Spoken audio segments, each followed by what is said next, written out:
21 नवंबर 2025 Dubai air show.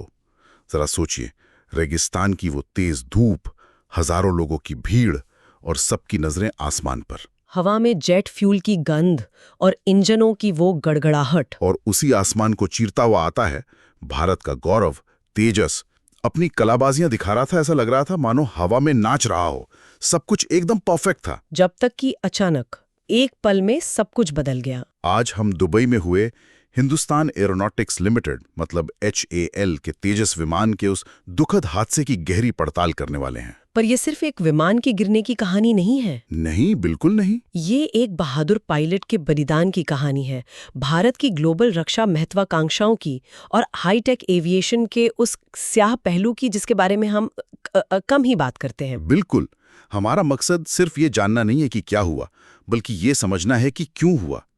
Wing commander नमान स्याल कौन थे? हाँ। इस हादसे के पीछे की वो तकनीकी और मानवीय पहेलियां क्या हैं? और सबसे बड़ा सवाल कि इसका असर क्या होगा। हाँ, इस एक घटना का भारत के पूरे स्वदेशी रक्षा कार्यक्रम के भविष्य पर क्या असर पड़ेगा। तो चलिए इन सभी परतों को एक एक करके खोलते हैं।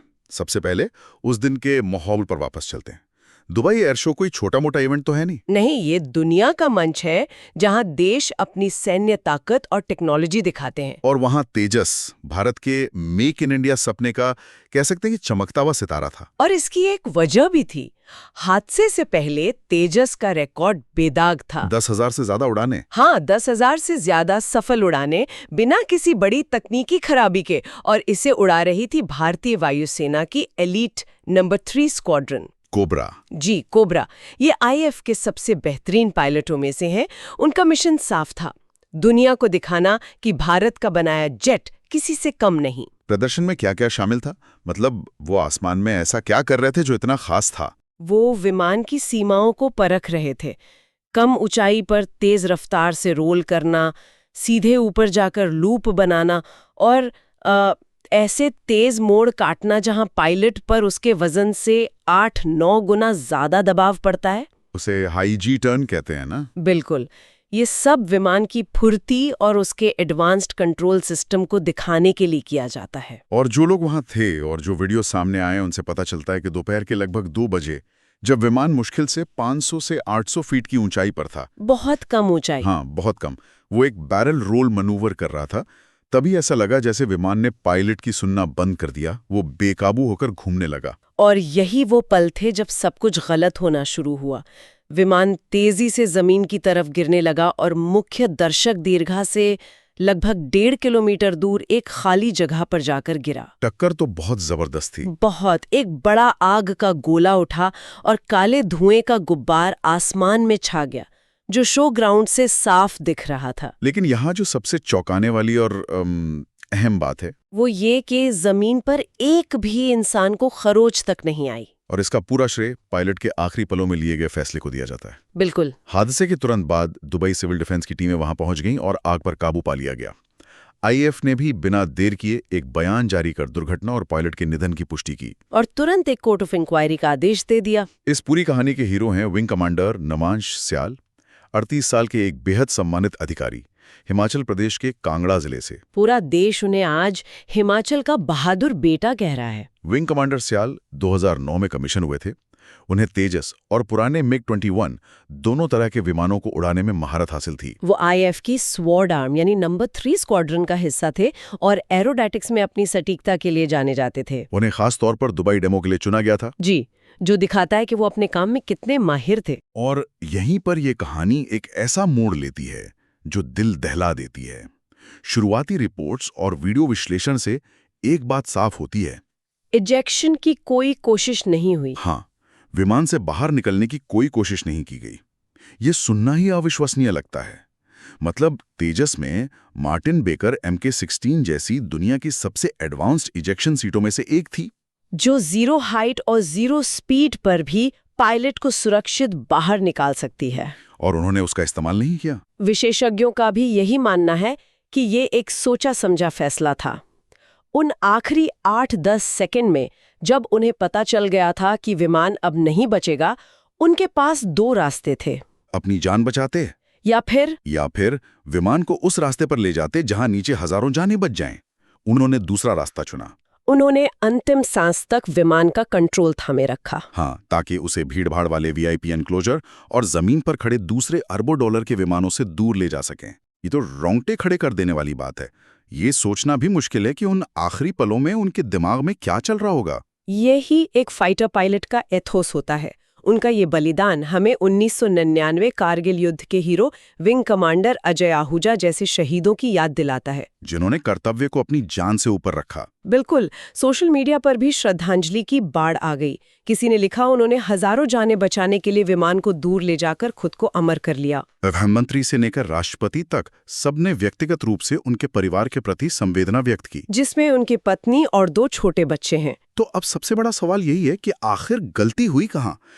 एक इतना बेहतरीन पायलट, एक इतना भरोसेमंद विमान, फिर ऐसा क्या हुआ? मुझे पता है कि कोर्ट ऑफ इंक्वायरी की रिपोर्ट में वक्त लगेगा, लेकिन शुरुआती विश्लेषण किस तरफ इशारा कर रहे हैं? देखिए, जांचकर्ता इस समय 3 मुख्य संभावनाओं पर काम कर रहे होंगे। पहली है एरोडायनामिक या कंट्रोल से जुड़ी समस्या। अच्छा। इस मोड़ पर, जिसे हाई एंगल ऑफ अटैक कहते हैं, पंखों के ऊपर हवा का बहाव टूट गया हो, जिससे विमान स्टॉल हो गया। स्टॉल होना मतलब? हवा में अपनी पकड़ खो देना। क्या ये आम है? अनुभवी पायलटों के लिए ये कोई अनहोनी बात नहीं है, वो इससे रिकवर करना जानते हैं। लेकिन अगर कम ऊंचाई पर ऐसा हो तो रिकवरी का समय नहीं मिलता। और कोई वजह? या फिर विमान के फ्लाई बाय वायर सिस्टम में कोई गड़बड़ी आ गई हो। 1 minute, fly by wire system? इसका मतलब ये है कि पायलट और प्लेन के पंखों के बीच कोई सीधा मैकेनिकल लिंक नहीं है, सब कुछ कंप्यूटर के जरिए होता है। बिल्कुल। पायलट जॉयस्टिक हिलाता है, वो सिग्नल कंप्यूटर को जाता है और फिर कंप्यूटर तय करता है कि विमान के कंट्रोल सरफेस को कितना हिलाना है। ये सिस्टम विमान को बहुत स्थिर और फुर्तीला बनाता है। लेकिन अगर इसमें गड़बड़ी आ जाए तो पायलट के हाथ से कंट्रोल जा सकता है, वो बस एक यात्री बनकर रह सकते हैं। ये तो बहुत डरावना है। और दूसरी संभावना क्या है? दूसरी संभावना है कोई तकनीकी खराबी। विमान का अमेरिकी GE 404 इंजन बहुत ही भरोसेमंद माना जाता है, उसकी वजह से हादसा हुआ हो, इसकी संभावना कम है। लेकिन फ्लाइट कंट्रोल सिस्टम में तो हजारों पुर्जे होते होंगे। बिल्कुल, उनमें से किसी एक में भी खराबी आ सकती है। यहाँ ये याद रखना जरूरी है कि मार्च 2024 में भी एक तेजस विमान गिरा था, लेकिन तब वजह एक पक्षी का टकराना थी और पायलट सुरक्षित निकल गए थे। ये तेजस के इतिहास का पहला घातक हादसा है। हाँ, जो इसे और भी गंभीर बना देता है। और तीसरा पहलू, मानवीय कारक। हालांकि विंग कमांडर सियाल जैसे अनुभवी पायलट के मामले में ये सोचना भी मुश्किल है। देखिए, पायलट की गलती की संभावना बहुत कम है, लेकिन इसे पूरी तरह से खारिज नहीं किया जा सकता। हाई परफॉर्मेंस फ्लाइंग की अपनी चुनौतियां हैं। एक संभावना होती है G-LOC की। G-LOC, जिसका पूरा नाम है G-Force Induced Loss of Consciousness। इसमें तेज मोड़ के दौरान खून दिमाग से नीचे की ओर खिंच जाता है और पायलट कुछ सेकंड के लिए बेहोश हो सकता है। तो इतनी कम ऊंचाई पर कुछ सेकंड का मतलब है सब कुछ खत्म। बिल्कुल। और कोई मानवीय संभावना? दूसरी संभावना है स्पेशल डिसोरिएंटेशन। इसमें रेगिस्तान के धूल भरे माहौल में जब आसमान और जमीन का रंग लगभग एक जैसा हो जाता है, पायलट का दिमाग कंफ्यूज हो सकता है कि सीधा क्या है और उल्टा क्या है। से लग सकता है कि वो ऊपर जा रहा है जबकि विमान नीचे जा रहा होता ये है। सही कहा। इन सभी सवालों का असली जवाब तो विमान के ब्लैक बॉक्स यानी फ्लाइट डेटा रिकॉर्डर और मलबे की फोरेंसिक जांच से ही मिलेगा। ये तो हुई हादसे की तकनीकी और मानवीय वजहों की बात, लेकिन इस एक विमान के गिरने का असर सिर्फ इसकी जांच रिपोर्ट तक सीमित नहीं रहेगा।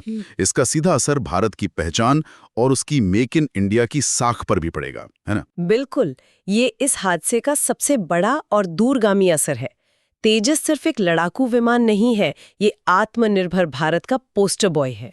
40 से ज्यादा तेजस IAF में सेवारत हैं। ये और 83 और एडवांस्ड MK-1A वेरिएंट का ऑर्डर दिया जा चुका है। IAF प्रमुख ने तुरंत बयान दिया कि उत्पादन नहीं रुकेगा, क्योंकि एक तरह से कार्यक्रम में भरोसे को बनाए रखने की कोशिश है। लेकिन पर्दे के पीछे कुछ तो बदलेगा जरूर। इस घटना से भविष्य के विमानों में AI असिस्टेड स्टेबिलिटी या बेहतर इजेक्शन सिस्टम जैसे अपग्रेड्स पर जरूर जोर दिया जाएगा। और उन देशों का क्या जो इसे खरीदने की सोच रहे थे? UAE खुद एक संभावित खरीदार था। अंतर्राष्ट्रीय स्तर पर इसका क्या असर होगा? ये एक बहुत बड़ी चुनौती है। IAF प्रमुख ने इसे एक दुर्लभ घटना कहकर डैमेज कंट्रोल करने की कोशिश की है। लेकिन कड़वी सच्चाई ये है कि जब आप अंतर्राष्ट्रीय हथियार बाजार में अपना प्रोडक्ट बेचने जाते हैं, तो आपके प्रतियोगी आपकी हर छोटी बड़ी गलती का फायदा उठाते हैं। चीन और पाकिस्तान तो अपने JF-17 फाइटर जेट को बेचने की कोशिश कर ही रहे हैं। जाहिर है वो इस हादसे का उदाहरण देकर तेजस की सुरक्षा पर सवाल उठाएंगे। मतलब अब भारत को सिर्फ विमान की परफॉर्मेंस ही नहीं, बल्कि अपनी विश्वसनीयता भी बेचनी होगी। हाँ, और यहीं पर भारत का अगला कदम बहुत मायने रखेगा। यह हादसा सिर्फ तेजस का टेस्ट नहीं है, ये भारत की पूरी आत्मनिर्भर कहानी का टेस्ट है।